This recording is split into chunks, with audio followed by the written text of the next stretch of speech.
Show এখন live আছে, একজন দুজন ভিউয়ার্স অ্যাড হলে আমরা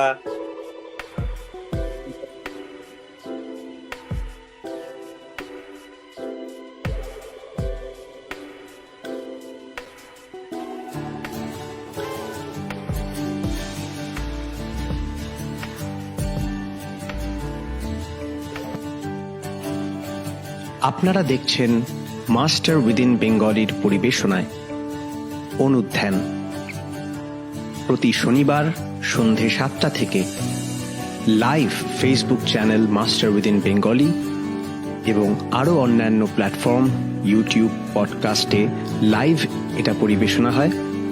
আপনারা আরও মানুষের কাছে এটা শেয়ার করে দিন এবং দেখতে থাকুন আজকের অনুধ্যানের পর্ব।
সকলকে নমস্কার ও জয়গুরু।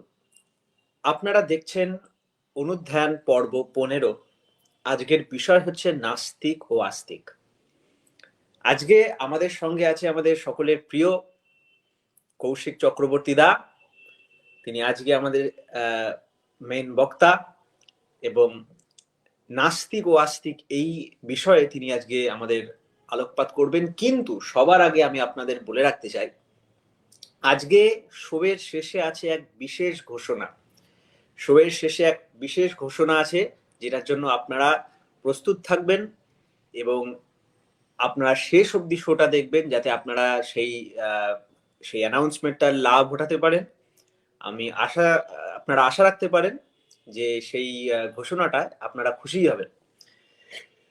তা নাস্তিক ও আস্তিক এই টপিকটা একটা খুবই রিনাউন্ড টপিক। বহুদিন ধরে এই নিয়ে হাজার হাজার মানুষ ডিবেট করে চলেছেন, আলাদা আলাদা যুক্তি, আলাদা আলাদা তর্ক, এবং এক একভাবে শাস্ত্রের মতে, বিজ্ঞানের মতে এই জিনিস নিয়ে আমরা আলোচনা করে এসেছি। কখনো কখনো এটা বিশ্বাসের বিষয় হয়ে গেছে, কখনো কখনো অনুভূতির বিষয় হয়ে গেছে, কখনো কখনো সামাজিক বিষয় হয়ে গেছে। এই নিয়ে যুদ্ধও হয়েছে কতবার। তাই নাস্তিক ও আস্তিক ব্যাপারটা কি, সেটা নিয়ে আজকে আমরা একটু চর্চা করব, এবং শ্রী ঠাকুর কিভাবে এটার মধ্যে দিয়ে আমাদের জীবনীয় সত্যটাকে তুলে ধরেছেন। ঈশ্বর বিশ্বাসী ইত্যাদি জিনিসগুলোর কি আদেও প্রয়োজন আছে, বা যদি না থাকে তাহলে কিভাবে চলার যায়, এবং যাদের আছে তারাই বা কিভাবে চলতে পারে। কেন এই নামে যুদ্ধ, কেন এই নামে এত তর্ক, কেন এই নামে মানুষের শোষণ, আবার কেনই বা এই নামে মানুষের পোষণ। এই সমস্ত কিছু নিয়ে আলোচনা করব। তবু আরেকবার বলি, বহু বহু মানুষের কাছে এই শো আপনারা শেয়ার করে দিন। প্রতিদিন শনিবার, এই প্রতি সপ্তাহে শনিবার, প্রতি শনিবার এই 7টা থেকে আমাদের অনুধ্যান পর্বটি অনুষ্ঠান করা হয় মাস্টার উইদিন বেঙ্গলি চ্যানেল থেকে এবং master within Bengali Facebook page থেকে। আপনারা আরো আরো মানুষের কাছে এটা শেয়ার করে দিন, কারণ শ্রী শ্রী ঠাকুরের প্রদত্ত এই অবিকৃত সত্য প্রত্যেকের কাছে পৌঁছে যাওয়া উচিত। আমাদের গায়ে সূর্যের আলো ডাইরেক্টলি পড়ুক বা না পড়ুক, সূর্যের উপস্থিতি দ্বারা প্রত্যেকে আমরা উপকৃত। যুগে যুগে পুরুষোত্তম সেই রকম ইষ্ট হন। ইষ্ট মানে যিনি মঙ্গলের মূর্ত প্রতীক। তার দ্বারাও, তার আলো তার মুখের সামনে আমরা সত্যি সত্যি দাঁড়াই বা না দাঁড়াই, তার প্রতিটা নিঃশ্বাস প্রশ্বাস, তার কম্পন, তার ভাবধারার কোনো না কোনো অবস্থিতি বা সংস্থিতির পরিবেশনায় প্রত্যেকটা জীবের প্রত্যেকটা দিক কিন্তু লাভবান হয়। তা আর বিশেষ দেরি না করে আমরা আমাদের প্রিয় দাদা কৌশিক দাকে ঢুকিয়ে দিচ্ছি আমাদের প্যানেলে, এবং ওনাকে আমরা কিছু সামনে প্রশ্ন উত্থাপন করব। আপনারা আপনাদের যা প্রশ্ন আছে ইত্যাদি আপনারা কমেন্ট সেকশনে জানাতে পারেন। ফরওয়ার্ড টু কৌশিক দা। জয় গুরু কৌশিক দা, প্রণাম নেবে। জয় গুরু, প্রণাম শ্রী শ্রী ঠাকুরের চরণে। আর আমাদের আজকের বিষয় নাস্তিক এবং আস্তিক, নাস্তিক ও আস্তিক অনুধ্যান পর্ব 15। আমাকে বক্তা হিসেবে বলছে, কিন্তু আমরা সাধারণত এই প্রোগ্রামটা মিউচুয়ালি করি। যেহেতু আমি আছি, তাই আমিও এক্সপেক্ট করব যে দুজনেই একসাথে যেমন আমরা কথোপকথনের মাধ্যমে এগিয়ে যাই, সেরকমটাই যেন আমাদের সেশনটা নিয়ে যেতে পারি, কারণ এতে আমার কাছে অনেকটা মনে হয় সহজ এবং আরো ভালো লাগে। তো সকলের কাছে একবার অনুরোধ করে দেব যে এই শোটা আপনারা একদম প্রাণপণে এনজয় করেন এবং আরো আরো মানুষের কাছে গ্রুপে ইত্যাদি জায়গায় শেয়ার করে দেন। আর কৌশিক দা, আমি এই বিষয়ে আর কি আর তোমার ব্যাপারে নতুন করে ই করার কিছু নেই, ইন্ট্রোডাকশন দেওয়ার। তুমি এখান থেকেই শুরু করে দিতে পারো।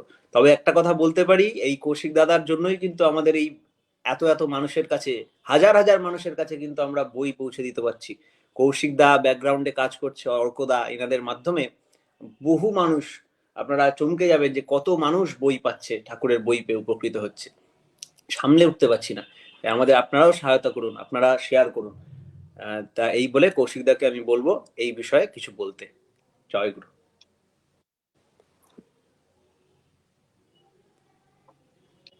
অনুষ্ঠানের শুরুতেই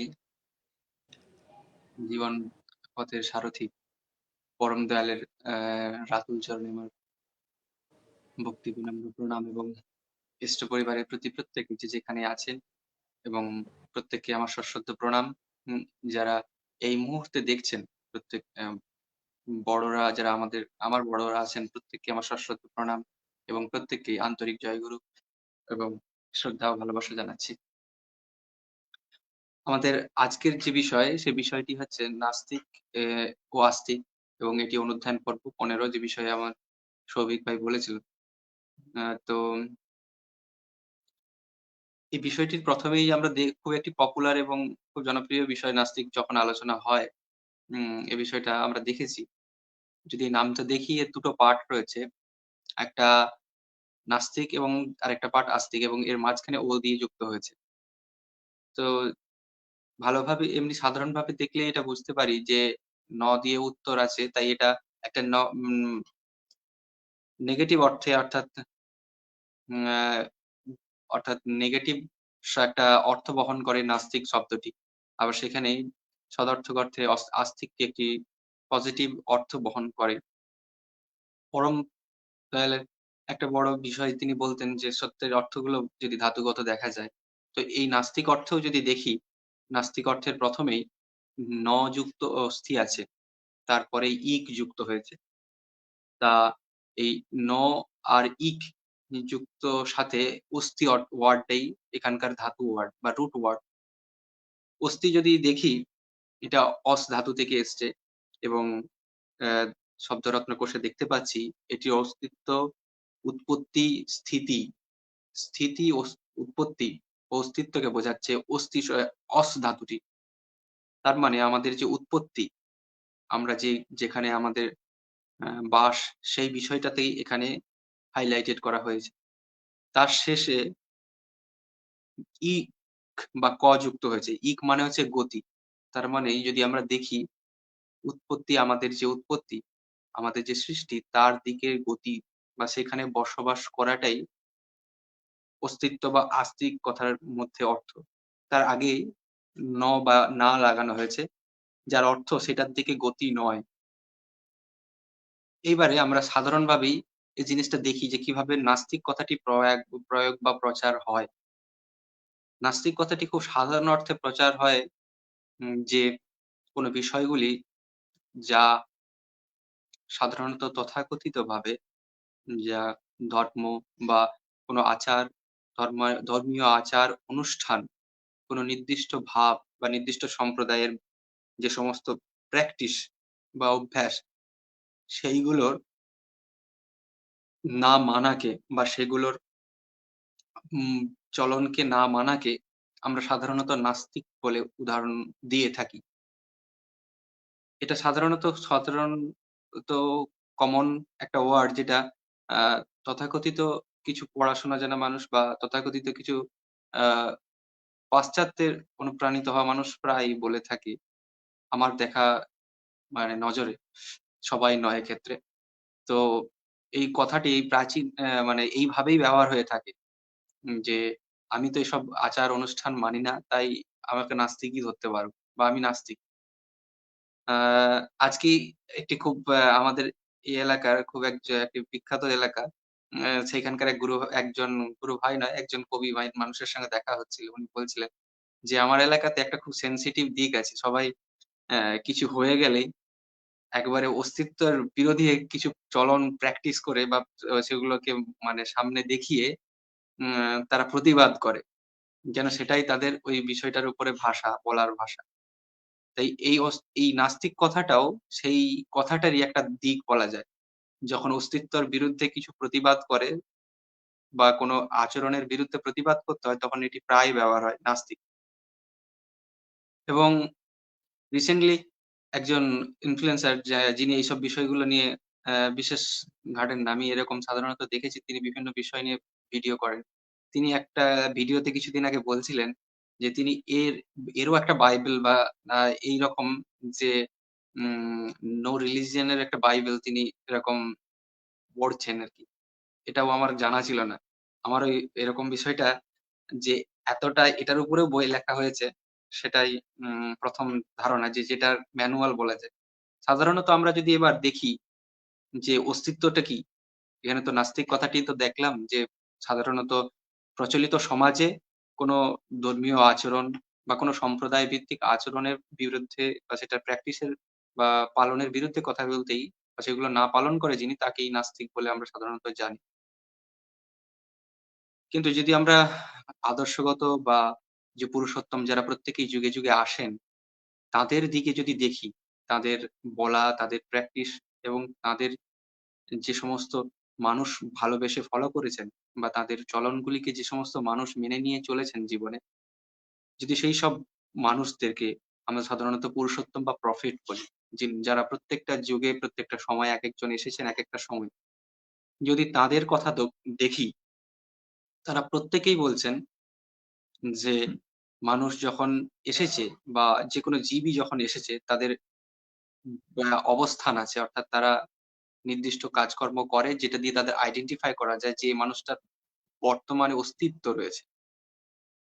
এবং সেই অস্তিত্বটাকে টিকিয়ে রাখা এবং অস্তিত্বটার আরো বেশি মেজে উন্নত করা, সেটাকে আরো বেশি ভালো করে তোলা, এটাই তাদের কাজ এবং তারা এটা প্রায় প্রত্যেকটা যুগেই এসেছেন এবং করেছেন। এবার এখানে যে বিষয়টা আমরা প্রায় দেখি যে নাস্তিকতার বিষয়ে বলে একটা অস্তিত্বের বিরুদ্ধাচরণ হয়। সেগুলো কিরকম দেখা যায়। যদি দেখি কোনো আচার বা কোনো অনুষ্ঠানের ১ম এই যদি যাই, যেমন প্রত্যেকটি সম্প্রদায় ভিত্তিক আচরণে আমাদের মূল যে ভিতগুলো রয়েছে, সেগুলোর মধ্যে হচ্ছে কোনো একটা বিশ্বাসী বা কোনো একজন প্রফেট যাকে আমরা বলি যে বৈশিষ্ট্যপালী মানুষ যার মধ্যে সমস্ত সত্তা, সমস্ত জ্ঞান এবং সমস্ত বৈশিষ্ট্য আছে। যিনি সেগুলোকে কালচার করে প্র্যাকটিস করে ধারণ করেছেন। তার কথা মতো করে আমরা সেই জ্ঞানগুলোকে নিয়ে এবং জানার চেষ্টা করে সেগুলোকে ধরে চলি। অর্থাৎ সেখানে তার অস্তিত্বকে আমরা ১ম এ স্বীকার করি। তাহলে এখানে আমরা ১ম এই এই অস্তিত্বের অস্বীকারটাকেই এড়িয়ে চলে গেলাম। যদি এই ভাবটা নিয়ে দেখি যে তারা প্রত্যেকেই কিরকম ভাবে মানুষের বিষয়ে বলেন। এই বিষয়ে একেবারে প্রথমের দিকে আসি, যে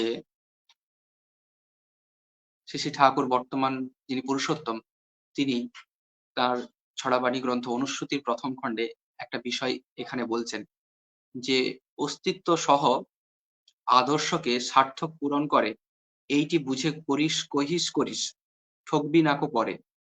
অস্তিত্ব সহ আদর্শকে সার্থক পূরণ করে, এইটি বুঝে কহিস করিস, ঠকবি নাকো পরে। এইখানে এই কথাটি বলার এখান থেকে উপস্থাপন করার উদ্দেশ্য আমার এটাই, যে অস্তিত্বটার বিষয়ে তিনি প্রথমেই বলছেন যে অস্তিত্ব এবং আদর্শকে সঙ্গে যুক্ত করে চলতে বলছেন। এবার আসছি প্রফেটরা কিভাবে মানুষজনকে অস্তিত্বের বিশ্বাসী করে তোলেন। যে এমনিতেই অস্তিত্ব নিয়ে অবিশ্বাস করার কিছুই নেই। আমরা প্রত্যেকেই একটা পিকচারে দেখতে পাচ্ছি বা একটা ইন্দ্রিয় দ্বারা আমরা অনুভব করছি মানেই আমাদের অস্তিত্ব আছেই। এবার সে অস্তিত্বটার যে ভাবটা সেইটা কিরকম, সেটাকে কিভাবে রাখা যায় সেইটা নিয়েই পুরুষোত্তমরা বারবার কাজ করেন। তাই নাস্তিক যে ব্যাপারটা, সেটার ক্ষেত্রে কোনো ভাবই আমাদের এখানে গুরুত্বপূর্ণ নয়। যে অস্তিত্ব যেহেতু আছে, তাই নাস্তিকতার ভাবটা একেবারেই আমরা নিতেই পারি না। যেক্ষেত্রে যারা বলেন সেক্ষেত্রে ভাবা উচিত যে তাদের প্রত্যেকের অস্তিত্ব রয়েছে। তাহলে এবারে ফিরে যাই আস্তিকের দিকে, অর্থাৎ অস্তিত্বের দিকে। এখানে পুরুষোত্তম যিনি বলছেন যে অস্তিত্ব সহ আদর্শকে। অস্তিত্ব মানে আমরা যে আছি, আমরা যে থাকছি, আমরা যে বেড়ে উঠছি, এরকম প্রত্যেকটা জীবই, তার মানেই তাদের অবস্থান আছে। এবার সেইটা নিয়ে কিভাবে তারা চলবে। আমরা আছি, হয়তো আমি আছি, আজকে হয়তো আচ্ছা, বাহ!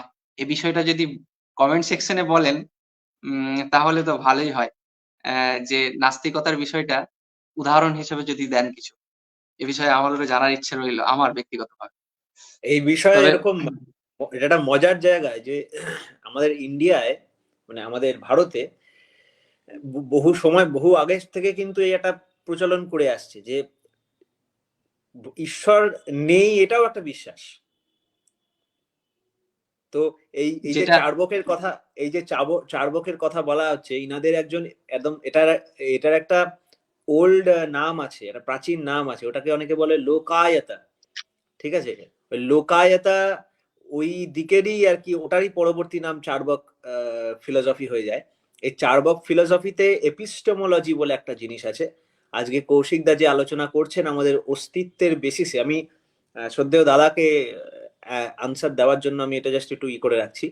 কারণ কৌশিক দা যেটা এই চার্বক ফিলোসফির মধ্যে প্রথমেই আছে কিন্তু এপিস্টেমোলজি বলে, মানে যে থিওরি অফ নলেজ, যে জ্ঞান বা জ্ঞানের অস্তিত্ব নিয়ে আমাদের পড়াশোনা। আর কৌশিক দা আমাদের যেটা নিয়ে এতক্ষণ বলছে যে না যুক্ত অস্থি যুক্ত, ওই যেটা বলেন অস্তিক, হ্যাঁ, অস্তিত্বের বিশ্বাসী, এই এই এই ফিলোসফিটা কিন্তু ওই এপিস্টেমোলজির পার্ট। তার মানে চারবাক যেমন ডাইরেক্ট বলে দিচ্ছেন আমরা অ্যাগনস্টিক, আমরা অ্যাথিস্ট, আমরা সেরকম বলছি আমরা অ্যাথিস্ট অ্যাগনস্টিক ওইসবে যাচ্ছি না। আমরা ঈশ্বর বিশ্বাসী হই বা না হই, আমরা হচ্ছি অস্তিত্বে বিশ্বাসী, যে আমি আছি। আর আমি থাকতে কয়েকটা কিছু কিছু ফ্যাক্টরের প্রয়োজন আছে। সেই ফ্যাক্টরগুলো কি, কেন প্রয়োজন আছে, এবার কৌশিকদা সেই জায়গাটা ঢুকে কথা বলছে। তাই আমাদের কিন্তু এখানে একটা প্যারাডাইম শিফট নিয়ে আলোচনা হচ্ছে। মেইনলি ঈশ্বর আছেন কি না আছেন আস্তিক আর নাস্তিক দাঁড়াচ্ছে না, তাই না কৌশিকদা?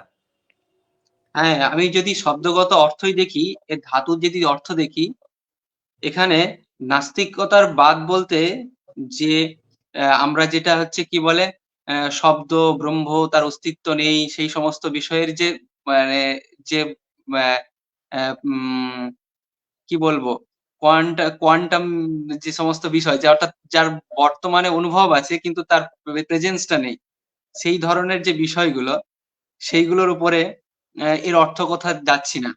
কারণ এই শব্দগত অর্থ যদি আমরা দেখছি, সেই জায়গাটাতে আমাদের বর্তমান প্রেজেন্সটাকে বুঝছি, যে ঠিক। নাস্তিক নাস্তিকতার অর্থটাতে আমরা এই যে জায়গাটা দেখছি, খুব ভালো বললেন। আমি এই বিষয়টাতে আরো বেশি পাপাইয়ের কাছে আসবো এবং জানতে চাইবো। আমারও ওই বিষয়টাতে জানার আছে। তবে মানে এটুকু এই আমি এই আন্দাজ করতে হ্যাঁ, পারছি যে এই বিষয়টার ভাবটাই এটা, যেটা আ এটা শুনেই ওটা মনে পড়ছে আমার, যেটা পাপাই বলছিল। এই বিষয়ে আর কি আপনি কৌশিকদা এই বিষয়ে না এই জন্য একটু হ্যাঁ, ঘেটেছিলাম এক সময় যে কারণ অনেকে ছিলেন যাদের মধ্যে একটা এনশিয়েন্টের প্রতি রেসপেক্টও ছিল, আবার না হ্যাঁ, মানার প্রবণতাও ছিল এক সময় খুব। তো তাদের সঙ্গে যখন শ্রী শ্রী ঠাকুরের বিষয়ে আলোচনা হতো ইত্যাদি কথা হতো, তারা কিছু হলেই বলে উঠতো আমরা তো চার্বাক ফিলোসফার, আমরা চার্বাককে ফলো করি। মানে হিন্দু মুসলিম খ্রিস্টান ওরা এরকম একটা চার্বাক বানিয়েছিল যে আমরা চার্বাক, আমরা তো চার্বাক ফিলোসফি। আমি ভাবলাম এতই সোজা, মানে তুমি যা ইচ্ছা তাই করে যাবে সেটাই চার্বাক ফিলোসফি? তারপরে গিয়ে দেখলাম না, অত সহজ ব্যাপার না। ওই কিন্তু ফিলোসফির মধ্যেও, চার্বাক কিন্তু সেখানেও ফিলোসফির একটা, মধ্যেও কিন্তু একটা কেন্দ্র আছে। যেমন আমার আমি নামটা সেটাই মনে বলতে পড়ছে চাইছি। না, তারও একটা আমার নামটা উৎপত্তি তো থাকা উচিত। তার উৎপত্তি তো বিশেষ, থাকা উচিত। তার একটা অবস্থান থাকা উচিত, তার স্থিতি থাকা উচিত। তাহলে তো তার তুমি অস্তিত্ব থাকতেই হবে। তুমি এটা বলছো, এই যে হ্যাঁ, তোমার এই যে তোমার তুমি যে বলছো না যে প্রত্যেকটা বিষয়ে একজন করে পুরুষোত্তম আসেন, পুরুষোত্তম এসে সেটাকে, যিনি এক্সাম্পল হন, যিনি বিশ্বাসের কেন্দ্রবিন্দু হন, এই যে ব্যাপারটা, হ্যাঁ তুমি, হ্যাঁ, আমি জি। নামটা আমি জানি না, আমাকে খুঁজতে হবে। হ্যাঁ, তো একটা আছে সর্বসিদ্ধান্ত সমগ্র বলে বই আছে, ওটা কিন্তু চার্বাকের হ্যাঁ, এটা আহ, এটা আমি দেখেছি। হ্যাঁ আছে। তো ওই ওই সর্বসিদ্ধান্ত সমগ্র, ওখানে ওখানে এরকম আছে যে আচার্যের ব্যাপারে বলা আছে।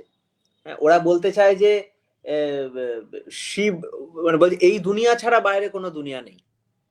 তো শ্রী শ্রী ঠাকুর তো তাই বলে, এই দুনিয়া ছাড়া বাইরে কোনো দুনিয়া নেই। আমরা যেরকম ভাবে বলি যে ফিজিক্স বলে অ্যাটমিক ওয়ার্ল্ডের কথা, অনুপরমাণুর ওয়ার্ল্ডের কথা, বায়োলজি বলে অ্যামিবাইক ব্যাকটেরিয়া ভাইরাসের ওয়ার্ল্ডের কথা, আর আমরা দেখতে পাচ্ছি এই স্থূল ওয়ার্ল্ডের কথা। যারা মিউজিক নিয়ে অ্যানালিসিস করে তারা দেখতে পায় ভাইব্রেশনের দুনিয়ার কথা। চার্বাক বলছে আমি যেটা দেখতে পাই শুধু ওটাই আছে। এখন ব্যাপার হচ্ছে যারা যারা সঠিক সঠিক জ্ঞানী তারা বলতে পারবে কি যে প্রত্যেকে একই জিনিসের কথা বলছে, আলাদা আলাদা রেঞ্জে, আলাদা আলাদা ম্যাগনিফিকেশনে, তাই না? আমার সামনে আবার আলাদা আলাদা ম্যাগনিফিকেশনের কথা আবার বলছি, কারণ আলাদা আলাদা ম্যাগনিফিকেশনে আলাদা আলাদা ইম্পর্টেন্স আছে।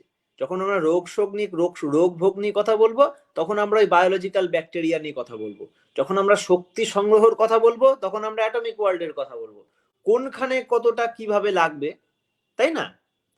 কৌশিকদা যেটা আমাদের আজকে বলছেন, এই যে তোমার যে ভগবান ঈশ্বর আছেন কি না আছেন তুমি মানো বা না মানো, তুমি দেখো তুমি আছো কিনা, ঠাকুরের বাণী, এইটারই এক্সপ্লেনেশন কৌশিকদা আরো ডিটেলসে দিচ্ছে। আমিও কয়েকটা জিনিস জানতে পারলাম, আমি লিখে নিয়েছি যে এই ব্যাপারগুলো হচ্ছে ওইখানে ওই পর্যায়ে, যেখানে আস্তিক মানে আমাদের ভালো যা যা, নাস্তিক মানে আমাদের অস্তিত্বের বাজে যা যা, তাই না কৌশিকদা? তাই একদমই তাই। যেটা এই এই আমরা ব্যাপারটা কি ক্লিয়ার করে দিলাম আর কি। যেটা আমার থাকার বিরুদ্ধে যেগুলো চলে সেই বিষয়টার উপরেই নাস্তিক বলে বা অস্তিত্বের উপরটা বলে আমরা চলছিলাম বা চলছি। যে খুব ভালো সাধারণত লাগে যখন, তথাকথিত, খুব ভালো লাগে হ্যাঁ, যখন এরকম প্রশ্ন প্রশ্ন আসে থাকে। এটাতে আমিও খুব ইন্টারেস্টেড হলাম যে শ্রদ্ধেয় দাদাকে অশেষ ধন্যবাদ এরকম বিষয়গুলো নিয়ে আলোচনা করার জন্য। এতে ঠিক আমরা আছে, উৎসাহিতই হই আপনারা জানার জন্য। আপনারা প্রশ্ন করুন, হ্যাঁ, কন্টিনিউ করো কৌশিকদা। তো এই অস্তিত্বের বিষয়টাতে যখন আসা যায়, তখন এই জায়গাগুলো যদি দেখা যায়, তাহলে যেগুলো আমাদের মধ্যেকার চলন বা যেগুলো আমাদের মধ্যে অবস্থান করে ভালো হওয়ার দিকে যে চলতে হয়, তার মধ্যে থেকে যেগুলো আমাদেরকে ঠিক করে জানতে হবে, সেগুলো হচ্ছে কি যে আমাদের কোনটা ভালো কোনটা খারাপ তা তো ঠকেই তাহলে শিখতে হয়। এবং অনেক কিছু জিনিসই আছে যা আমাদের হয়তো সত্তাকেই নষ্ট করবে। অর্থাৎ হয়তো মৃত্যু হতে পারে বা কোনো জায়গায় হয়তো রোগগ্রস্ত হতে পারি বা কোনো জায়গায় হয়তো সেই জায়গা থেকে বিচ্যুতি হতে পারে। তো সেগুলো যদি ঠকে শিখতে হয় তাহলে তো নিজেকে আবার ডিগ্রেডেশন হয়ে, অর্থাৎ নিচু হয়ে নিজের বৈশিষ্ট্য, নিজের ভাব, নিজের চলন সবগুলোকেই, তাতে ক্ষতি হতে পারে শারীরিক, আর্থিক, পরিবেশের। তো সেই রকম ভাবগুলো যদি আমরা ব্যাগ বাদ দিয়ে বা সেগুলোর ব্যত্যয় ঘটিয়ে যদি ভালোর দিকে যাই, সেটারই হচ্ছে অস্তিত্বের মুখী চলন। এবং সেই চলনগুলো আমরা সাধারণত যদি আমরা দেখি যে আমাদের ইভলিউশন যখন হচ্ছে, প্রত্যেকটা জায়গার মানুষজন কিছু না কিছু প্র্যাকটিস করছেই। তার হয়তো ব্যথা লাগে বলে সেটা করেনি, বা কোনো জায়গায় হয়তো কষ্ট পাচ্ছে বলে করেননি, বা কোনো জায়গায় হয়তো তার অনুভূতিতে মনে হয়েছে সেটা তাকে আরো বেশি খারাপ করবে বা খারাপ আ ভাবে অবস্থান করবে। তাই সেটা থেকে দূরে রয়েছে।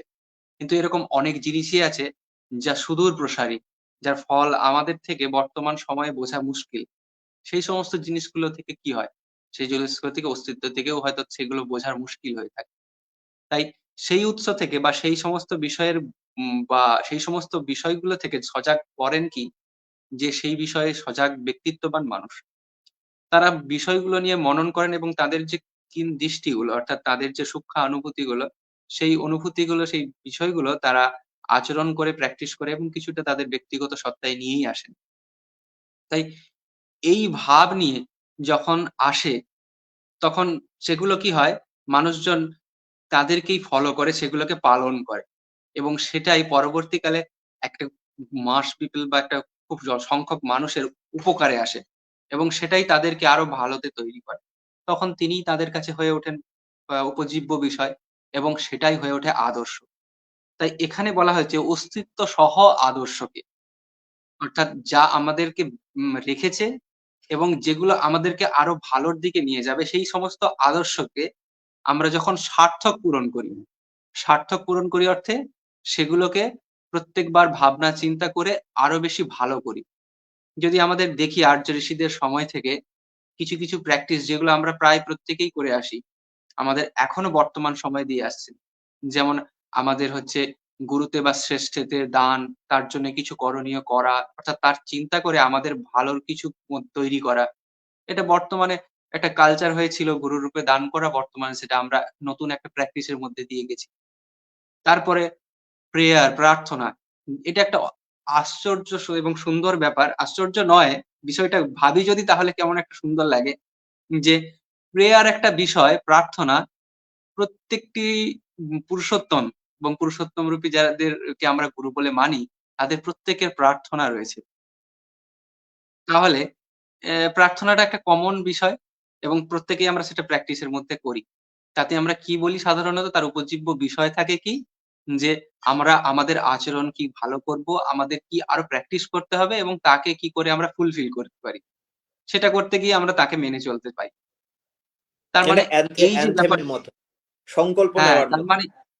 তার মানে এই ব্যাপারটাতেই আসে যে আমাদের সেই বিষয়টাকে আরো প্র্যাকটিস অর্থাৎ করবার জন্য আমরা প্রত্যেকদিন শর্তবদ্ধ হই, প্রতিজ্ঞাবদ্ধ হই। যে আমরা এটা করবই। অর্থাৎ সেই অস্তিত্বকে বাঁচানোর জন্য আমাদের এই আদর্শটাকে পূরণ করব, সার্থক করব।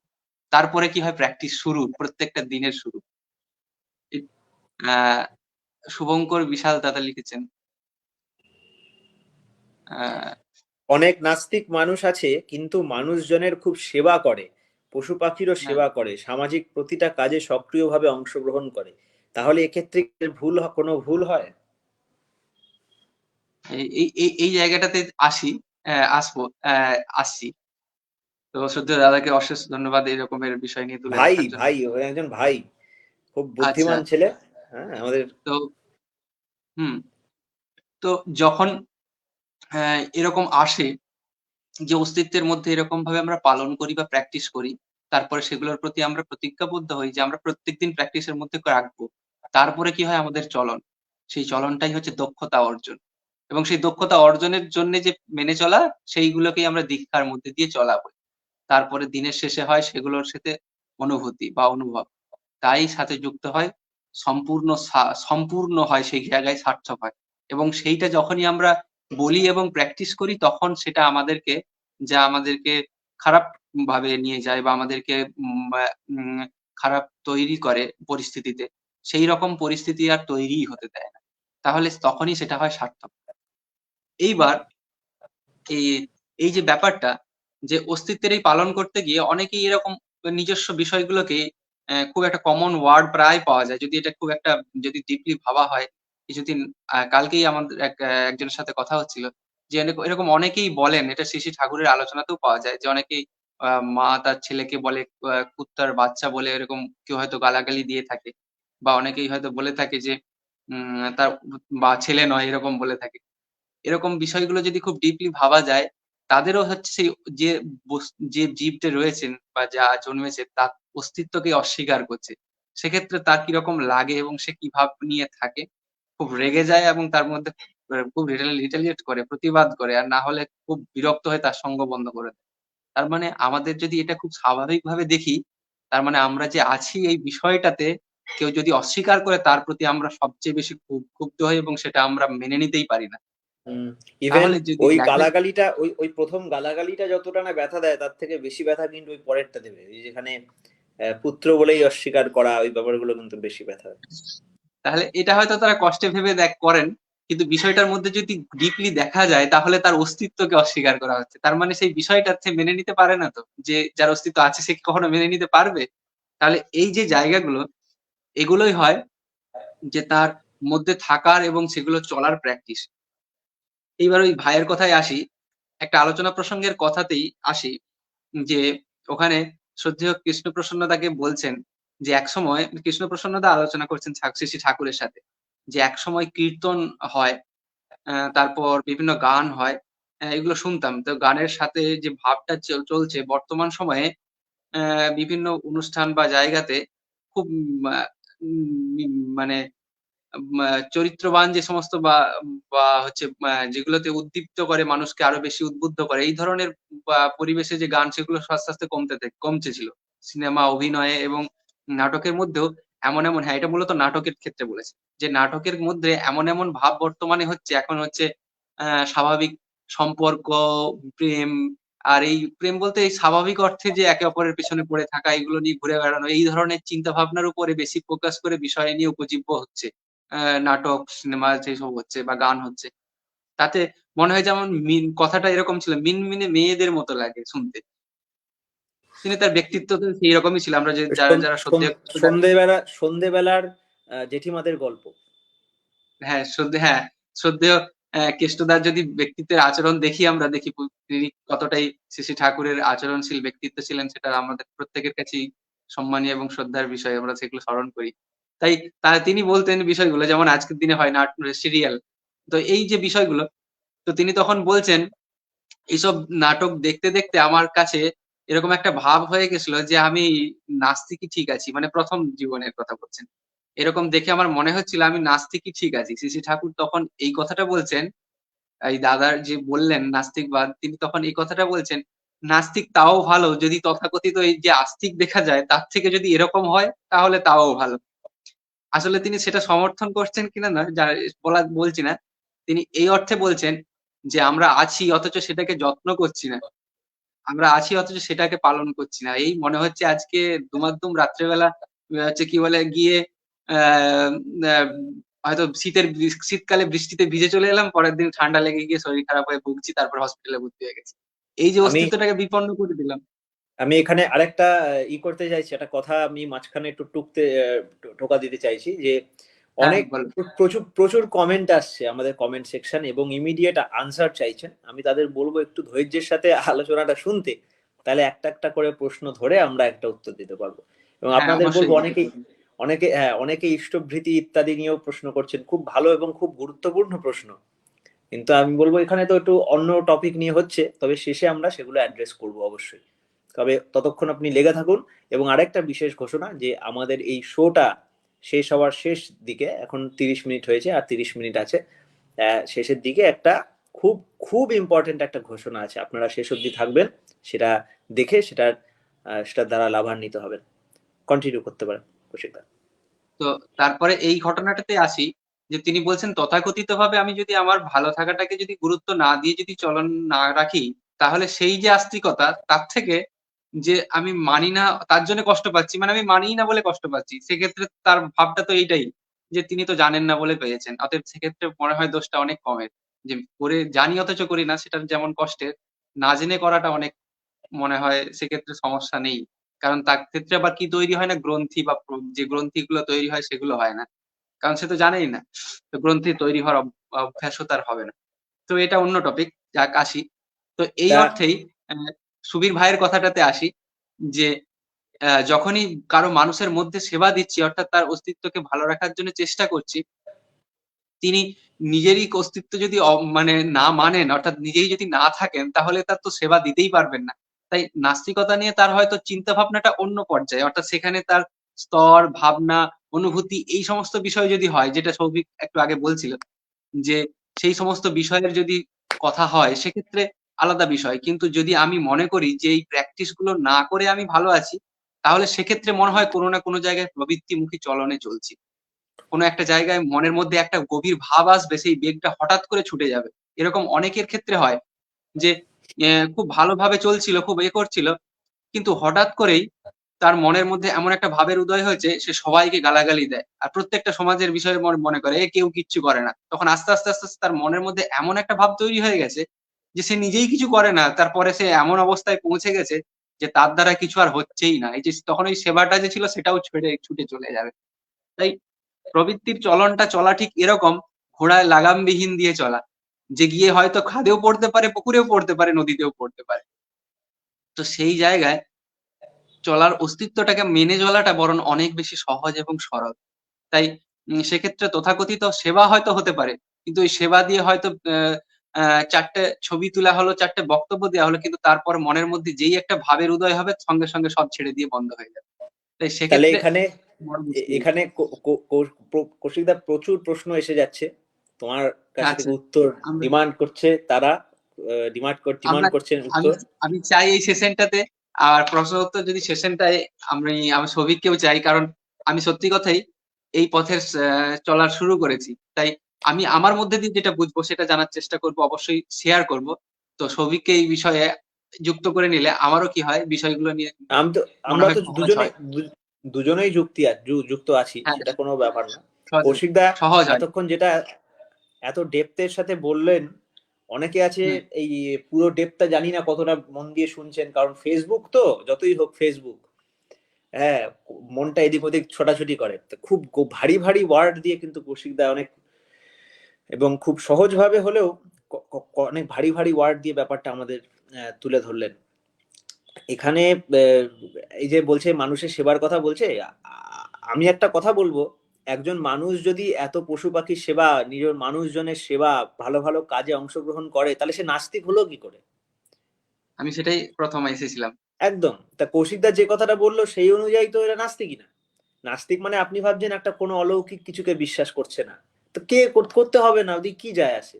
আপনি আপনি কেউ এমনি আজগুবি ভগবান দেবতাদের পুজো করে, কেউ হ্যারি পটারকে পুজো করে, সেটা তো তার ব্যাপার, তাই না? ইভেন এবার আমি যদি এই যে হ্যারি পটারের কথাটা চলে আসলো মাথায়, এটা নিয়েও যদি যাই, সুদীপা মা খুব খুশি হবে শুনে।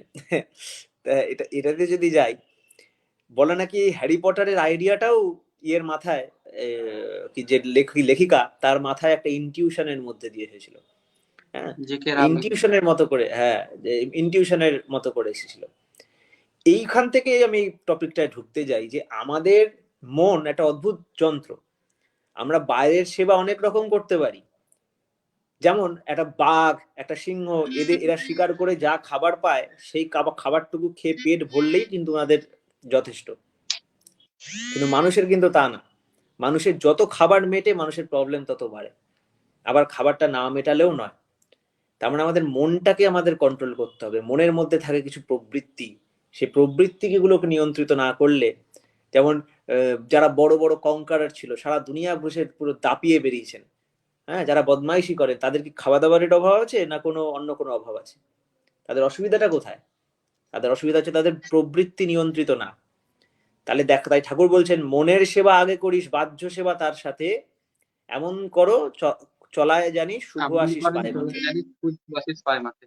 হ্যাঁ, তাই ওই এমন শুভ করো আশিস চলে। পাও, এমন তর চলায় জানি শুভ আশিস পাই মাথে। তাহলে এই ধরনের চলাগুলো আমি জানবো কার থেকে? তখন আমাকে একটা আদর্শের কাছে যেতে হয়, এর সাথে আস্তিক নাস্তিকের কোনো সম্পর্ক নেই। আস্তিক মানেই যে অস্তিত্বের পথে চলে, ভালোর পথে চলে, এখানে কোনো বিশ্বাস টিশ্বাসের গল্প নেই। যে চারবাক ফিলোজফারদের কথা বলা হচ্ছিল, তারাও কিন্তু পারিপার্শ্বিকের সেবা করতেন। তাই এখানে কোনো ইয়ের কথা বলা হচ্ছে না, বরং চারবাকরা এরকম বলতেন যে আমার বাইরে কি হবে, মরে গিয়ে কি হবে, ওই নিয়ে ভেবে কি লাভ, এখন আশেপাশে যারা আছে তাই হচ্ছে। তা ঠাকুর তাই বলছেন, ঈশ্বর তুই নাই বা মানিস, অস্তিত্বকে মানিস তো, আচ্ছা। পালন পোষণ অস্তিত্বের ধর্ম বলে তাকেই তো। আমাদের কাছে আস্তিকের ডেফিনেশন হলো এইটুকু, তাই না? বলো কৌশিকদা। ঠাকুর রামকৃষ্ণ দেবের একটা বেশ ঘটনা আছে, ওনার কাছে আসতেন দেখা করতে হ্যাঁ, ওই বেদান্তবাদের হচ্ছে একজন যে কি বলে প্র্যাকটিসকারী মানুষ, কি নামটা বলো এই মুহূর্তে মনে পড়ছে না, উনি খুব প্রচলিত ছিলেন। ঠাকুরের কাছে আসতেন প্রায় নৌকো করে, এবং তিনি ওই কি বলে অস্তিত্বের বিশ্বাসী, মানে বাস্তবিক জগতে যে মায়ের মধ্যে দিয়ে আছেন তিনি সেই অস্তিত্বে বিশ্বাসী ছিলেন না। তিনি বলতেন যে প্রকৃতির মধ্যে আছেন, তাকে আমরা দেখতে পাই না, অনুভব করি। তখন শ্রী ঠাকুর রামকৃষ্ণ দেব তাকে বলছেন, এই পাহাড়টা দেখতে পাস তো? এই পাহাড় বলছি, নদীটা দেখতে পাস তো? এখানে এই গাছের পাতাগুলো দেখতে পাস তো? এগুলোর অস্তিত্ব আছে তো? তাহলে এই বিষয়টার মধ্যে অস্তিত্ব থাকবেই, তাকে অনুভব করতে হবে। তাই তুমি অস্তিত্ববিহীন বিশ্বাসী হও বা অস্তিত্বের মধ্যে থাকাই বিশ্বাসী হও, কিন্তু দুটোর মধ্যে হলে তোমার বিশ্বাসটা থাকতেই হবে, তার মধ্যে দিয়ে একদম চলাটা তোমার একদম। তার মধ্যে দিয়ে আবার চলাটা এখানে থাকতেই হবে। এখানে একজন লিখেছেন যে শোনা যায় একজন সব থেকে বড় নাস্তিক একজন শ্রেষ্ঠ আস্তিক হতে পারে, এই তার অর্থ ঠিক কেমন? এখানে কিন্তু একটা সুন্দর ব্যাপার এটা, যে হ্যাঁ, যখন নাস্তিক যার কথা বলছেন আপনি, সে হচ্ছে সে যুক্তিবাদী যদি হয়। নাস্তিক মানে মানবো না করনে বলা না, কিন্তু তার কথা বলা হচ্ছে না। তাহলে আমাদের মধ্যেও আছে যারা আস্তিক হয়ে ধূপকাঠি ধূপধুনো দেখাচ্ছে, সব করছে, কিন্তু ঠাকুর যা বলছে সেটা প্র্যাকটিস করছে না। তাহলে তারা হচ্ছে আসল সবচেয়ে বড় নাস্তিক, তাই না? ঠাকুর বলছেন এক কথা, সেটা আমরা করছি না, সেটা আমরা নিজের প্র্যাকটিসে করছি না, তিনি আমাদের চালক, তার বলে দেওয়া নীতিবিধি আমরা ফলো করছি না, এটা হচ্ছে নাস্তিক। কিন্তু আরেকজন যে ঠাকুরকেই মানে না, সে তার কথা শুনবে কেন? তাই এখানে বলা হচ্ছে যে একজন সব থেকে বড় নাস্তিক বলছেন আপনি আস্তিক হতে পারে, কারণ এটা তাদের কথা বলা হয়েছে যারা যুক্তিবাদী, যারা সঠিক যুক্তিবাদী, যারা কোনো বেশি বায়াসড না। এই যে শ্রী কৃষ্ণপ্রসন্ন ভট্টাচার্যর কথা বলছিল কৌশিক দা, ওনার মেসেজ ভলিউম 1 এর ইন্ট্রোডাকশনে আছে, radical to the extreme I was an atheist, তাই না? ভয়ঙ্কর লেভেলের অ্যাথেইস্ট ছিলাম আমি, ভয়ঙ্কর লেভেলের অ্যাথেইস্ট মানে নাস্তিক, ভয়ঙ্কর লেভেলে। কিন্তু আমি শ্রী ঠাকুরের কাছে সেই জ্ঞান পেয়েছি, সেই ব্যক্তিত্ব পেয়েছি, সেই যুক্তি পেয়েছি। শ্রী ঠাকুর, ওই আমার কাছে বইটা এখন নেই, সংজ্ঞা সমীক্ষাতে বলছেন যে বিশ্বাস মানেটা কি। বিশ্বাস মানে বিবেচনার সহিত অ্যানালিসিস আর সিনথেসিস করে আমরা যে একটা নির্দ্বন্দ্ব অবস্থায় পৌঁছাই, দুকুল দোলা মনটি থেকে প্রশ্ন শূন্য হয় যখন, বিশ্বাস বলে তাকেই জানিস অচ্যুত মন হয় তখন। এই অচ্যুত মনই হচ্ছে শান্ত মনের পরাকাষ্ঠা। এরপরেই আমি এটা দিয়ে দুজনের আনসারটাই অ্যাড্রেস করার চেষ্টা করছি। একজন দাদা এই বলছেন বিষয়ে আজকে ঠাকুরের পড়ছিলাম এই হ্যাঁ, বিষয়ে আজকেই পড়ছিলাম স্মৃতি সৌরভ প্রবন্ধে। হুম, এই ঘটনাটিতেই যে প্রবন্ধটাতে যে লেখা ছিল, যেটা তুমি বললে অ্যাথিস্ট সম্পর্কে, উনি ওনার প্রথম জীবনের ঘটনাগুলো এবং ঠাকুরের সাথে যুক্ত হওয়ার ঘটনাগুলো লিখেছিলেন। সেটার হুম। বাংলা অনুবাদ করা হয়েছে, যেটা in my life I am atheist বলে যে প্রবন্ধটা লিখেছিলেন, সেটার বাংলা অনুবাদ স্মৃতি সৌরভ প্রবন্ধেতে পাওয়া যায়। খুব খুব অপূর্ব অপূর্ব কথাগুলো আজকে ছিল, পড়ছিলাম। স্মৃতি সৌরভ বইটার কথা আগের দিন বলে ভেবেছি ভালোই করেছি, কিন্তু বইটার এত অর্ডার এসে গেছে, আমি হিসাব দিয়ে দিতে পারছি না কিভাবে ঠিক পাঠাবো। ঠিক। আমাদের সাথে একটু সহানুভূতি করুন, আমরা পাঠানোর চেষ্টা করছি, খুব তাড়াতাড়ি পাঠানোর চেষ্টা করছি। আমাদের ওয়েবসাইটটাই ক্র্যাশ করে গেছে, এতজন মিলে ঢুকেছেন। এবার এখানে আর এই এই প্রসঙ্গেই আরেকজন লিখেছেন যে কোথায় প্রচুর প্রশ্ন এসছে, এবার 2 ঘন্টা কম এই সব ব্যাখ্যা আনসার দিতে। তা ঠাকুরও বলছেন এক জায়গায়, যে বলছে ঠাকুরের কথা অত্যন্ত সূক্ষ্ম, আমি আছি সেই আমিটাকে, এই যে ইত্যাদি কথাগুলো বলছেন, এগুলো কিন্তু মনের ক্ষুধা। ঠাকুর বলছেন আত্মার চঞ্চল অবস্থায় মন, আর ওই যে নিজস্ব আত্মানং বৃদ্ধি, নিজেকে জানা, নিজেকে ওই পরিস্থিতিতে পৌঁছানো, এটা কিন্তু ওই পথ ধরেই আসছে, যেটা আদর্শ যে পথের প্রয়োজন আছে। আমি বেঁচে আছি, আমি বেঁচে থাকার জন্য এই এই জিনিসগুলো দরকার। ধরেন আমি বেঁচে থাকার জন্য দুধ দরকার, এই দুধটা আসছে গরুর থেকে, তাহলে আমাকে জানতে হবে কি পরিস্থিতিতে এই গরুর থাকাটা বজায় থাকে, কোন কোন ম্যাটেরিয়াল, কোন কোন এনভায়রনমেন্টে একটা গরুর অস্তিত্ব বজায় রাখা সম্ভব, সেই সেই পোষণ দেওয়া আমাকে জানতে হবে, কিভাবে গরুটাকে বাঁচিয়ে রাখতে হবে। এই অন্নে বাঁচায় নিজে থাকে ধর্ম বলে জানিস তাকে। অন্নে বাঁচাও এবং নিজেকেও বাঁচাও বলছে না, কিন্তু অন্নে বাঁচায়ে নিজে থাকে। প্লেনের মধ্যেই আমি উড়ি, প্লেন উড়লেই আমার ওরা, কারণ আমি প্লেনের ভিতর। তেমনি অন্যে বাঁচায় নিজে থাকে, অন্যে বাঁচানোর মধ্যেই আমার থাকা। এই যে বোধ, এটা যে জানা, ওটাই হচ্ছে আমিকে জানার শ্রেষ্ঠ উপায়। এটা শ্রী শ্রী ঠাকুর বলছে ইজিয়েস্ট অ্যান্ড নর্মাল উপায়। একটা বাচ্চা যখন মায়ের পেটে থাকে, খুব সহজে চেষ্টা করছি ব্যাখ্যা করার, একটা মায়া যখন বাচ্চায় পেটে পেটে থাকে, তখন পেট থেকে বেরিয়েই ফার্স্টে অনুভব করে আরে মা আর আমি ব্যাপারটা আলাদা, তখন মাকে আরো উপভোগ করতে পারে। তখন বলতে আরে এটা তো আমার আলাদা, আর তখন এত দুনিয়াটাকে চিনে, দুনিয়ার সারায় ধাক্কা ধাক্কিতে বুঝতে পারে যে আমি বলে আলাদা সত্তা আছে। তার আগে ওইটা থাকে, সুপ্ত হয়ে থাকে। এই যে পারিপার্শ্বিকের সাথে চেতনার বিনিময়, চেতনার যে ইন্টারাকশন, সাড়া দেওয়া ও নেওয়ার যে খেলা, সৎ চিত আনন্দ, বর্ধনটা হচ্ছে এই চেতনার জন্য, যেটা সত্তার একটা প্রপার্টি। আর এই যে জ্ঞান, এর জন্য মনের একটা স্থিরতা দরকার, একটা পর্যা দরকার। আর সেই পর্যাটা আসে কি করে? পর্যাটা আসে এই যে কৌশিকদা যেটা বলছিলেন, প্রবৃত্তি নিয়ন্ত্রণের মাধ্যমে। ঘুরে ফিরে আবার সেখানেই আসুন, প্রবৃত্তি নিয়ন্ত্রণ কি করে হয়? অনুরাগের মাধ্যমে। আর এই অনুরাগটা কার উপর হবে? আদর্শের উপর। সে আদর্শটা কে হবে? যিনি ধর্মের মূর্ত বিগ্রহ, যার মধ্যে ওই জ্ঞানটা আছেই, যিনি প্রকৃতির একটা অবস্থার পরম পরিণতি। এই হচ্ছে সহজ, সবকটার একটা সহজ সমাধান। এটা আমরা দিইনি, শ্রী শ্রী ঠাকুরের যুগে যুগে দেওয়া আছে, বারবার গড়বড় হয়ে যায়, কিন্তু আমরা এই করি। নেক্সট এখানে পরপর পরপর প্রচুর প্রশ্ন আছে, কৌশিকদাকে আমি ব্যাপারটা কন্টিনিউ করতে বলবো, তারপরে প্রশ্নগুলো আসছি। আগে কৌশিকদা। তো ঠিকই আছে, এই বিষয়টা নিয়ে আর বলছি না। একটা জিনিস মনে হচ্ছিল যে আজকে গিয়ে পড়ছিলাম সেই বিষয়টা নিয়ে, যে সবগুলো দিয়ে ঠাকুর যে বলেছিলেন আমাকে হচ্ছে কি বলে, শুদ্ধ ভক্তি দাও, আমার জ্ঞান নাও, তারপর বলেছেন শুদ্ধ ভক্তি দাও, আমার অজ্ঞান নাও কি শুদ্ধ ভক্তি দাও, বৈরাগ্য নাও শুদ্ধ ভক্তি দাও। কিন্তু ঠাকুর বলছেন তখন সত্য আমি কিন্তু দেইনি। এটা শ্রী শ্রী ঠাকুর অনুকূলচন্দ্র বলছেন যে ঠাকুর রামকৃষ্ণদেব সত্য কিন্তু দেননি। সত্য দিলে তাহলে তার অস্তিত্বটাই চলে যায়। তাই তিনি সেই সত্যের বিনিময়ে মুক্তি চাননি। তার মানেই কি, তার মধ্যে একটা স্থান বা থাকার প্রয়োজনীয়তা আছে, সেটি দাদাও স্বীকার করলেন যে অস্তিত্বের থাকার স্বীকার আছে। কিন্তু আমরা আজকে তথাকথিত সাধারণ মানুষ, এই কয়েকজন সৎসঙ্গী গুরু ভাই যদি দেখি, অর্থাৎ সতের মধ্যে বা অস্তিত্বের বিশ্বাসী যারা আছি তারা বাদ দিয়ে বেশিরভাগই মানুষ মনে করেন ভগবান বা ঈশ্বর একটা জীব জীব অজীব্য বস্তু, যেটা পুরোপুরি অস্তিত্বে তার থাকে যে আকাশে, অর্থাৎ তাকে শুধুমাত্র চিন্তা করে বা তার কাছে শুধু কি বলে কিছু উপঢৌকন দিলে তিনি হয়তো সেইগুলো পাইয়ে দেবেন। সেখানে প্র্যাকটিসের কোনো অভ্যেসই নেই। তো সেই বিশ্বাসী অস্তিত্বের বিশ্বাসী হলে তো মুশকিল। তখন তো তাতেও হচ্ছে কি বলে করাটা ফাঁকি হয়ে যায়।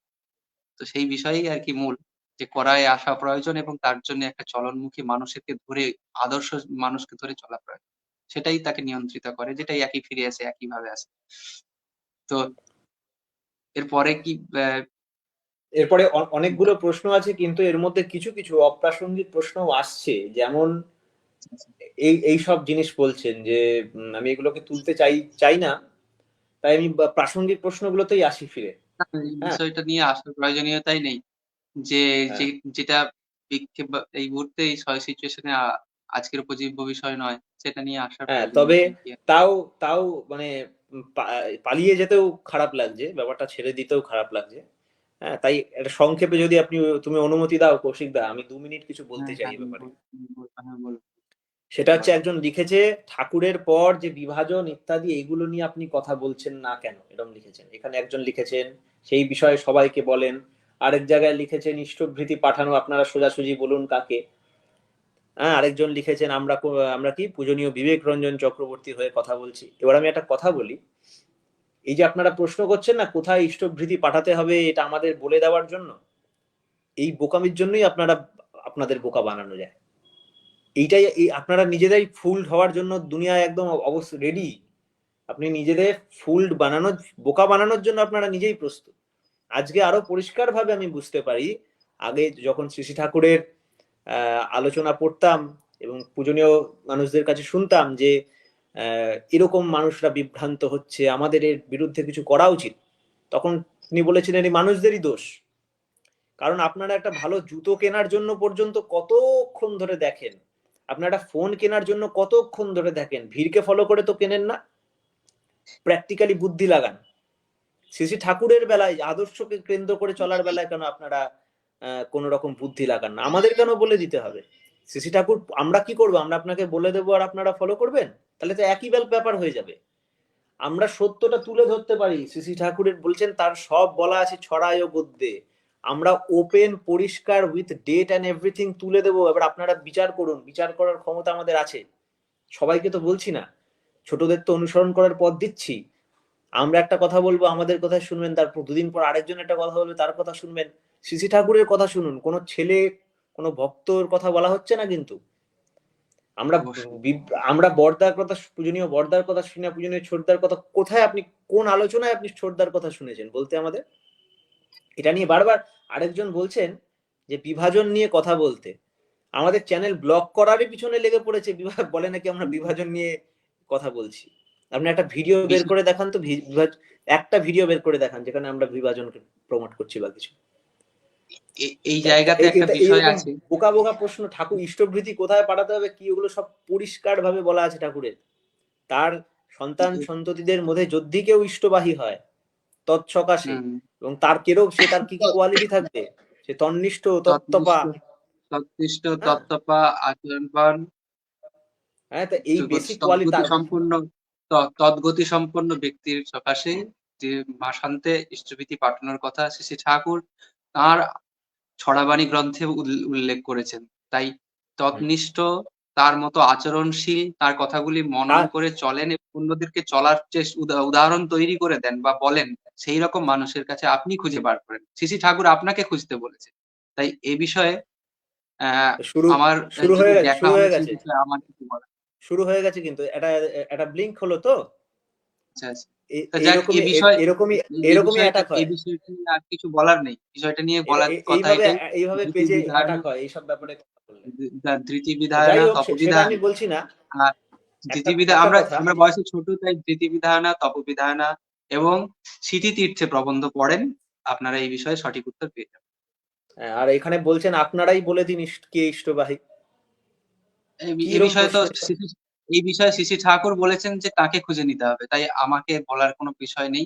আপনি দেখেন, যিনি ইষ্টের আলোচনাগুলো শুধুমাত্র করেন এবং না শুধু পালন করেন এবং অন্যদেরকে উৎসাহিত করেন, কি সেটা আপনার খোঁজার। সেটা শ্রী ঠাকুর আপনাকে বলেছেন, আমাকে বলেছেন, এই সামনে সৌভিক ভাই আছে, সৌভিক ভাইকে বলেছেন। আমরা খুঁজে পেয়েছি, আপনি খুঁজে পান। আপনি এই এই প্রার্থনা পরম পিতার কাছে করি, এটাই বলতে পারি। আর বিভাজন যদি বলেন, শ্রী ঠাকুর সংযোজনের কথা বলেছেন, বিয়োজনের কথা বলেছেন, বলেননি। তাই আমরা সংযোজনে বিশ্বাসী, কিন্তু আদর্শ ভিত্তিক সংযোজন। তিনি বলেছেন, দেখেন, এই আজকের কথাতেই আসি, আজকের কথাতেই আসি, সৎ অর্থাৎ অস্তিত্ব, যেটার বিশ্বাসের মধ্যে দিয়ে মানুষ নিজেকে চলনশীল করে তুলবে। তাই অস্তিত্বের কথা যদি বলতে হয়, সেই অস্তিত্ব বিক্ষেপকারী চলনের বিরুদ্ধে চলাটিকেই শ্রী ঠাকুর বলছেন অস্তিত্বের জন্য রক্ষাকারী যুদ্ধ, তাকে বলা হয় ধর্মযুদ্ধ। তাই সেইটা আরে রক্ষা করার জন্য আলোচনা প্রসঙ্গে 14 খণ্ডে বলছেন। আজকের এই অস্তিত্ব সম্পর্কেই সেই টপিক। আজ যে অনেকে কমেন্ট, এক সেকেন্ড, অনেকে আমাকে কমেন্ট করছেন যে এই নিয়ে উত্তরই দিতে হবে না, উত্তর দেবো না। আমি একটা কথা বলি কেন হ্যাঁ, উত্তর ঠিকই ঠিক বলছেন। দিচ্ছি না। এই যে হ্যাঁ, আমি তো, আমার সামনে তো কম্পিউটারটা খোলা এখানে, আপনারা জানেন হ্যাঁ, না যে কতগুলো অ্যাটাক হয়ে গেছে চ্যানেলের মধ্যে অলরেডি। ঠিক আছে, সেটা আমাকে ফেস করতে হচ্ছে। তা ওই জন্য উত্তর না দিয়ে আর কি পারলাম না। ঠিক আছে, কৌশিকদা কন্টিনিউ করো। তো এই বিষয়টাতে এইটুকুই বলার যে শ্রী ঠাকুর যখন আলোচনা প্রসঙ্গের সম্ভবত এটা কত খণ্ডে, 10 নম্বর খণ্ডে, 10 নম্বর খণ্ডে 11 নম্বর খণ্ডে বলছেন যে সত্যের ভাব, যে ভাবটা অর্থাৎ যেটা নিয়ে মানুষ চলবে, সেই সমস্ত বিষয়কারী যে আচরণগুলো, সেগুলোর যখন বিকৃত বা সেগুলোর বিরুদ্ধে যখন সেগুলোর যখন আচরণশীলতার বিপক্ষে যখন কথা হয়, তার বিরুদ্ধে রুখে দাঁড়াতে হয়। আমরা কিন্তু কখনোই বিয়োজনের বা বিভাজনের বিষয়ে রুখে দাঁড়াইনি। আমরা দাঁড়াই যে অস্তিত্বের বিরুদ্ধে যখন কথা হয়। অর্থাৎ যেটা নিয়ে মানুষ চলবে, সেই চলাগুলি নিয়ে যদি বিক্ষেপ হয়, সেই চলন বিষয়ে যদি মানুষজনকে বিভ্রান্ত করা হয়, সেই বিষয়ে আমরা বলি যে শ্রী ঠাকুর এইটি বলেছেন। বাকিটা আপনাকে ভেবে নিতে হবে। আপনার স্তর অনুযায়ী আপনি কোনটা পালন করবেন। তো এই জন্যে আমরা কখনোই এই বিষয়ে কোনো কথাই বলি না। যেগুলো বলা হয় সেগুলো হয় আচরণ ভিত্তিক, ঠাকুরের কোনগুলো পালনীয় সেইগুলি করার কথা। তাই সেটাই আমাদের অস্তিত্ব, সেটাই আমাদেরকে বাঁচিয়ে রাখে।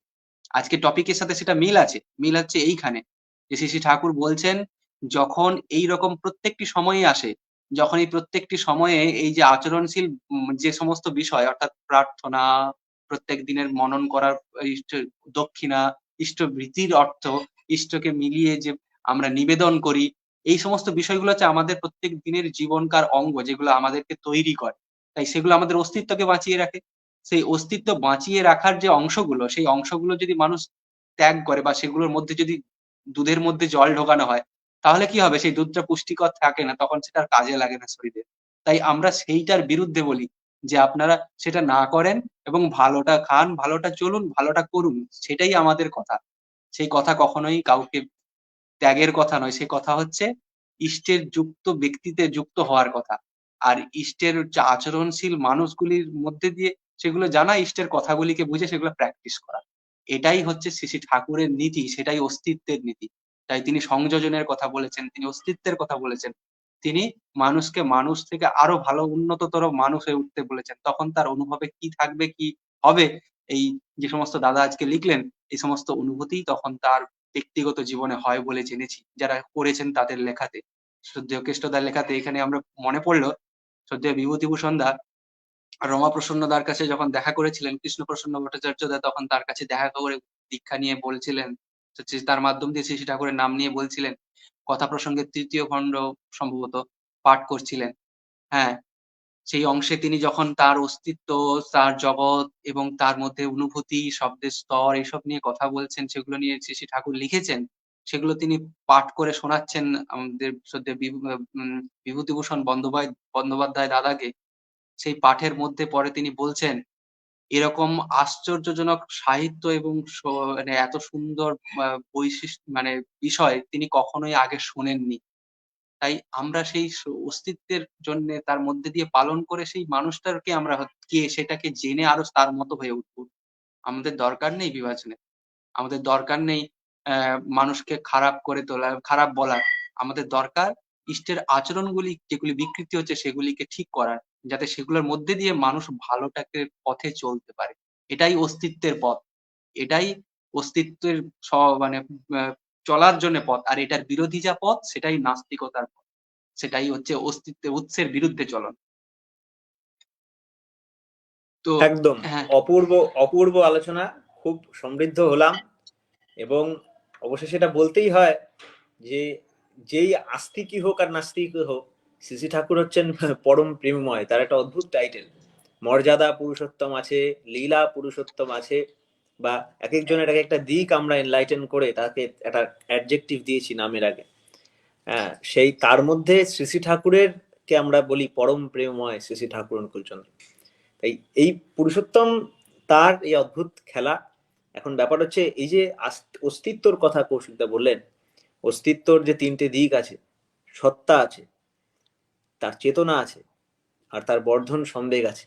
শ্রী শ্রী ঠাকুরের মতো যারা এরকম যুগে যুগে অবতীর্ণ হন, যারা যারা প্রকৃতির এক এক এক এক এক অদ্ভুত শ্রেষ্ঠ পরিণাম, সেই সেই মানুষটির কথা যদি আমরা দেখি, তার এই চেতনাটাই সবাইকে নিয়ে, প্রত্যেককে নিয়ে, টোটালটা নিয়ে তার একটা অনুভূতি।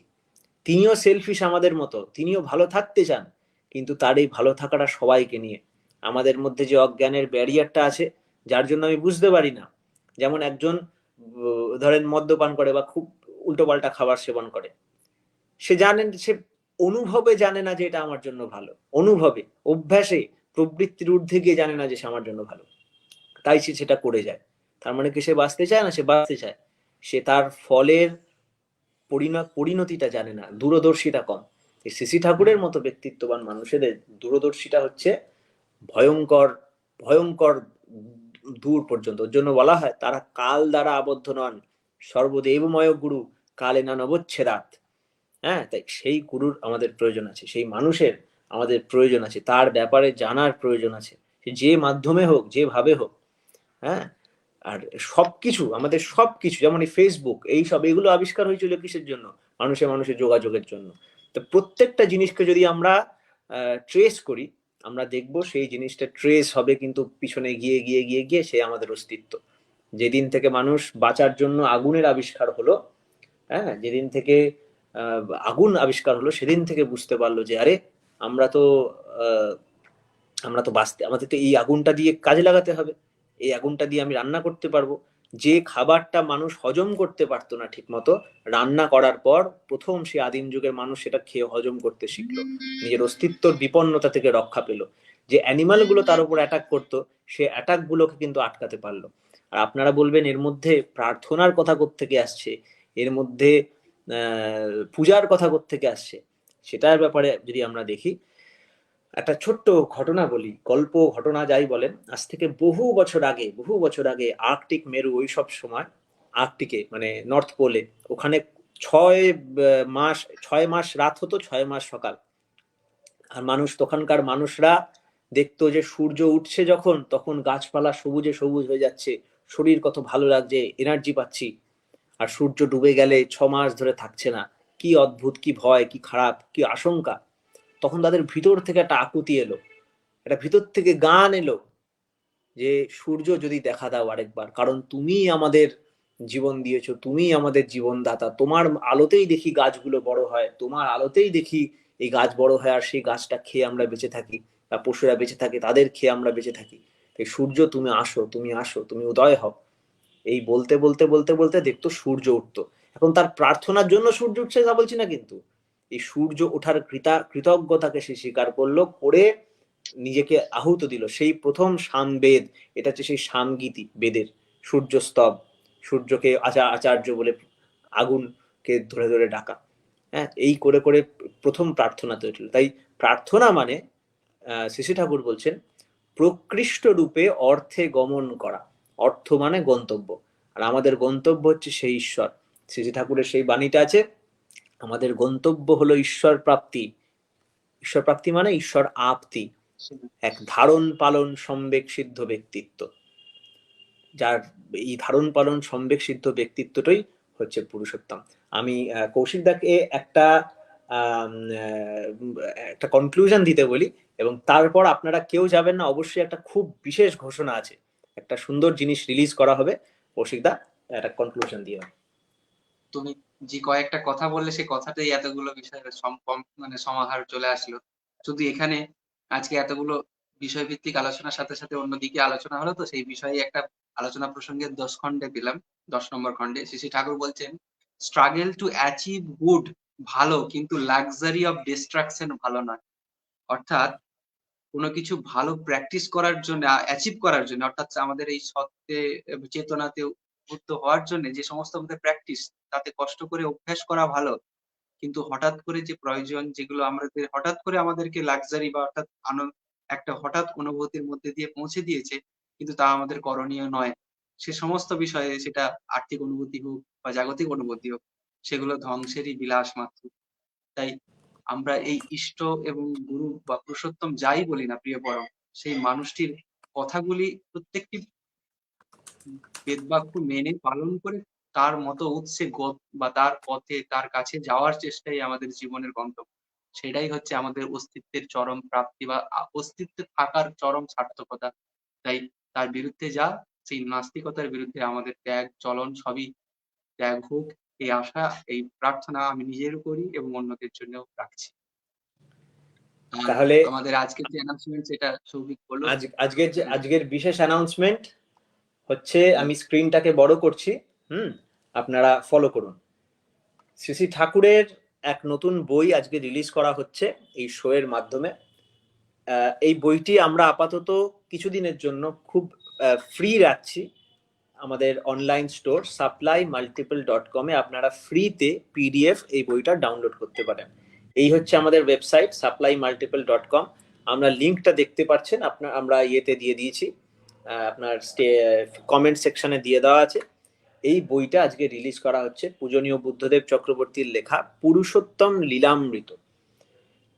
এটা বেশ একটু ভলিউম আছে বইটা, 100-150 পাতা মতো। এটা নিয়ে আমাদের সৃষ্টিকর্মা এবং কুট্টিমা মানে সুদীপা ভট্টাচার্য মা, ওনারা দুজন ছোট ছোট বোন, ওনারা খুব ভালো অনেক পরিশ্রম করে বইটা কিন্তু তারা কম্পাইল করেছেন আলাদা আলাদা জায়গা থেকে নিয়ে, এবং পূজনীয় বুদ্ধদেব চক্রবর্তীর লেখা থেকে বেস করে সেই বইটা আমরা কিন্তু আজকে রিলিজ করলাম।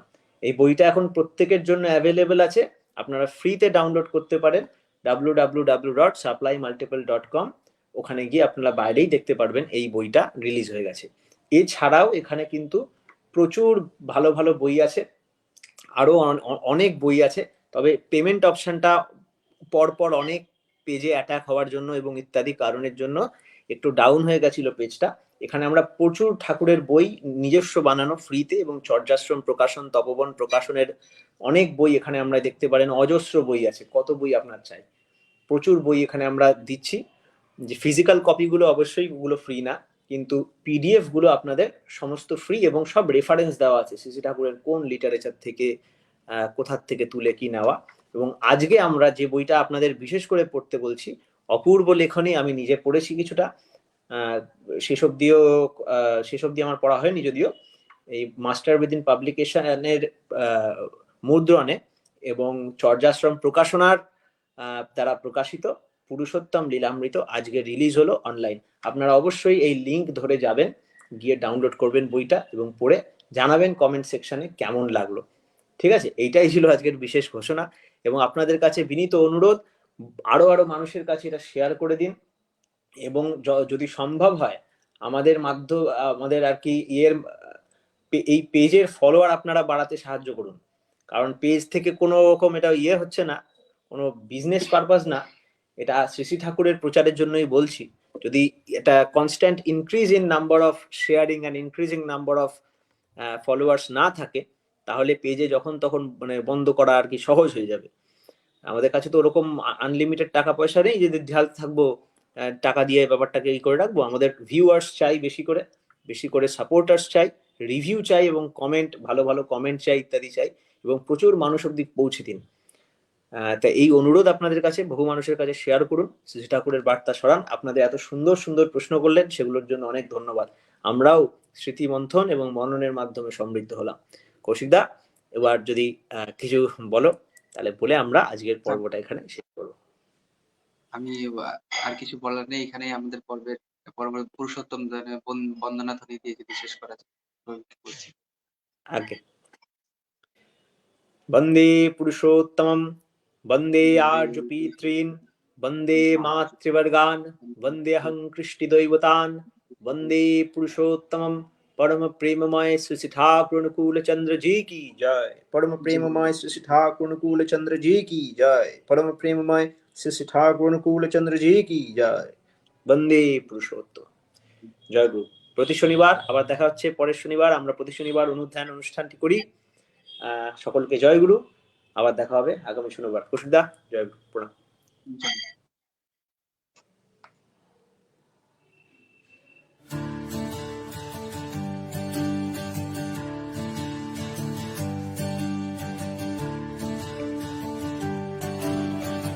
আপনারা দেখছেন মাস্টার উইদিন বেঙ্গলির পরিবেশনায় অনুধ্যান, প্রতি শনিবার সন্ধে 7টা থেকে live Facebook channel master within Bengali এবং আরও অন্যান্য প্ল্যাটফর্ম, ইউটিউব, পডকাস্টে লাইভ এটা পরিবেশনা হয়।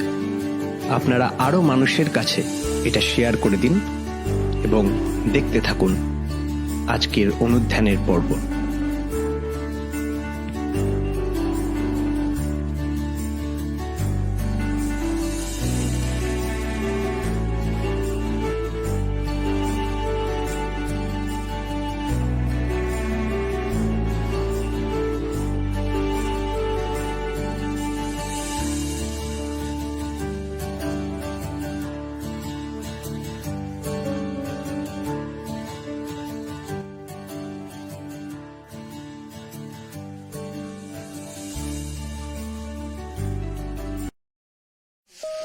Thank you.